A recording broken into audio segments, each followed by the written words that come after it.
Assalamualaikum warahmatullahi wabarakatuh. Perkenalkan, nama saya Anggis Nakifrekadiani dari kelas 2 nomor presensi 1. Di sini saya akan menjelaskan atau menyelesaikan tugas Butas 5 di mapel sejarah yang mencakup tugas menjelaskan mengenai peristiwa proklamasi, yaitu mencakup berita kekalahan Jepang, Rengas Dengklok, penyusunan naskah, peristiwa proklamasi, dan juga yang terakhir adalah sambutan rakyat di berbagai daerah.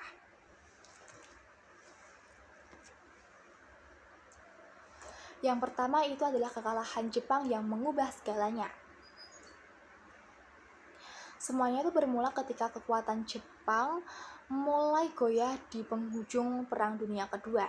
Setelah kota Hiroshima dan kota Nagasaki dijatuhi bom atom oleh Amerika Serikat pada awal tahun 1945, tepatnya di bulan Agustus.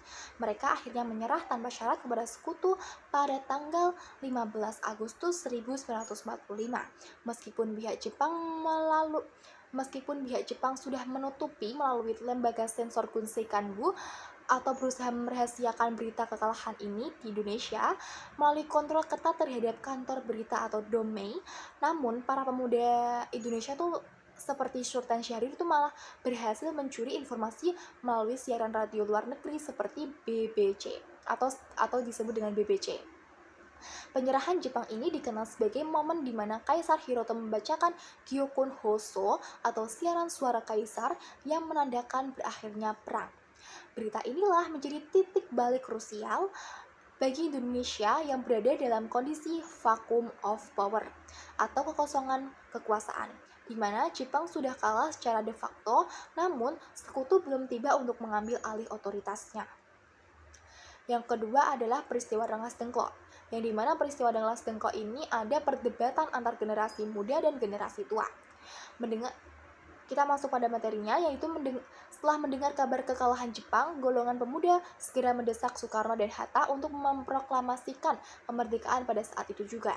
Namun, golongan tua itu lebih memilih bersikap hati-hati dan pelan-pelan aja, dan ingin menunggu kepastian dari Dokoritsu Zunbicho Sakai atau yang bisa disebut dengan BPUPKI, dan juga Dokoritsu Junbi Inkai, itu disebut dengan PPKI, agar tidak terjadi pertumpahan darah dengan sisa tentara Jepang. Karena perbedaan pendapat yang tajam, pada tanggal 16 Agustus 1945, para pemuda menculik Soekarno dan Hatta ke Rengas Dengklok. Di sana mereka diamankan di rumah seorang warga keturunan Tionghoa bernama Chiao Ki-seong. Para pemuda ingin memastikan bahwa proklamasi bukanlah hadiah dari Jepang, namun murni dari kerja keras kita atau perjuangan bangsa Indonesia.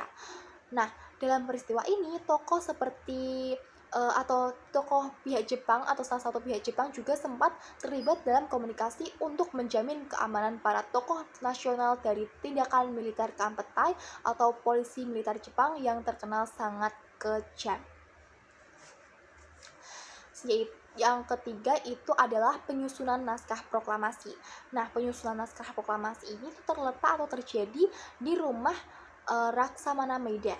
Setelah kesepakatan dicapai di Rengas Dengklok melalui perantara Ahmad Subarjo, Soekarno, dan Hatta dibawa kembali ke Jakarta pada malam harinya langsung, teman-teman.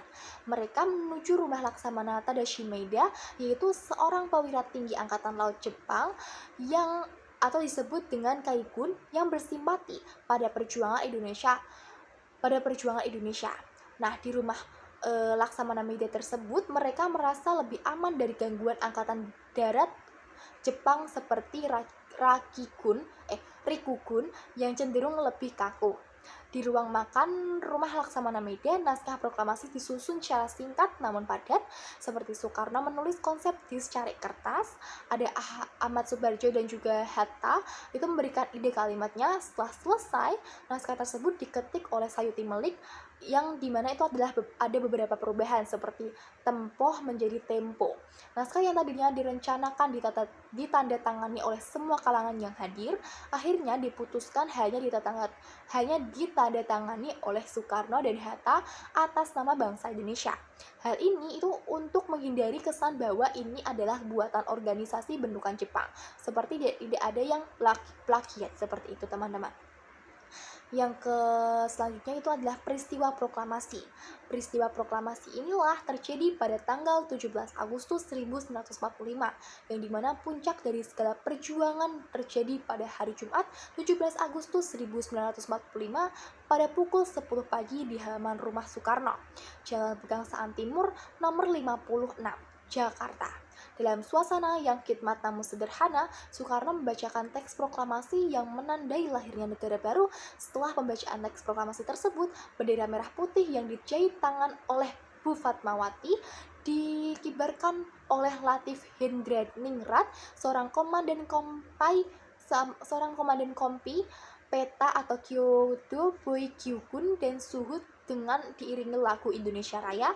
Peristiwa ini tuh penuh maknanya, sangat besar karena sejak saat itulah bangsa Indonesia secara resmi menyatakan dirinya sebagai bangsa yang bebas, bangsa yang berdaulat. Meskipun saat itu tentara Jepang masih bersenjata lengkap, semangat kemerdekaan telah mengalahkan rasa takut mereka atau rasa takut rakyat terhadap ancaman militer asing. Selanjutnya yang terakhir itu adalah sambutan rakyat di berbagai daerah. Nah, sambutan rakyat di berbagai daerah itu tuh mengenai kedatangan Jepang di Indonesia. Nah, hal tersebut itu terjadi pada tahun 1942 yang dimana itu Jepang datang pada tahun tersebut. Saat itu kapal-kapal perang Jepang pertama kali mendarat di pelabuhan-pelabuhan Indonesia. Rakyat di desa-desa itu sangat menyambut mereka dengan sangat meriah, seolah-olah itu sedang menyambut pahlawan. Jepang sangat pintar berakting. Mereka membiarkan bendera merah putih berkibar di samping bendera Jepang atau bersandingan atau yang disebut dengan Hinomaru, dan mengizinkan lagu Indonesia Raya itu diputar di radio. Mereka membawa janji manis seperti semboyan Hakoijo dan Gerakan 3A. Gerakan 3A itu mencakup Jepang Pelindung Asia, Jepang Jaya Asia, dan Jepang Pemimpin Asia, yang intinya mengatakan bahwa Jepang adalah saudara tua yang datang untuk mengusir penjajah kulit putih dan membangun kemakmuran bersama Indonesia. Penjajah kulit putih, teman-teman. Rakyat yang sudah lelah dijajah Belanda selama ratusan tahun, tentu saja mereka sangat lega dan berharap banyak kepada Jepang. Namun, tidak butuh waktu lama atau secara singkat itu, bagi rakyat Indonesia itu sudah sadar bahwa saudara tua itu tuh sangat jauh lebih kejam dari sebelumnya. Kehidupan rakyat itu berubah menjadi sangat mistis atau sangat horor, sangat tertekan. Para lelaki di desa-desa diambil paksa untuk menjadi romusa atau seperti kerja paksa.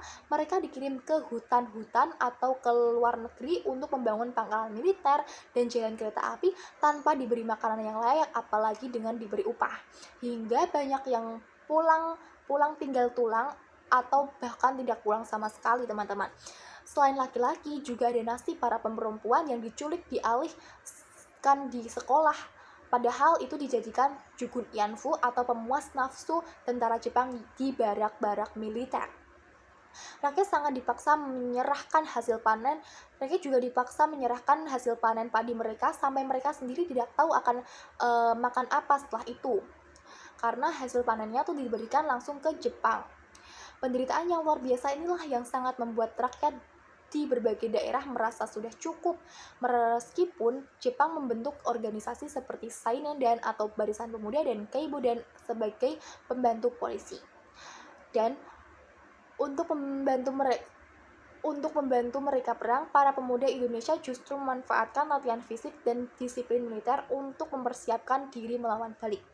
Jadi ketika berita proklamasi akhirnya tersebar lewat pamflet atau radio-radio atau surat kabar itu dicoretan di gerbong kereta api dan mulut ke mulut, rakyat sudah tidak ragu lagi sedikit pun.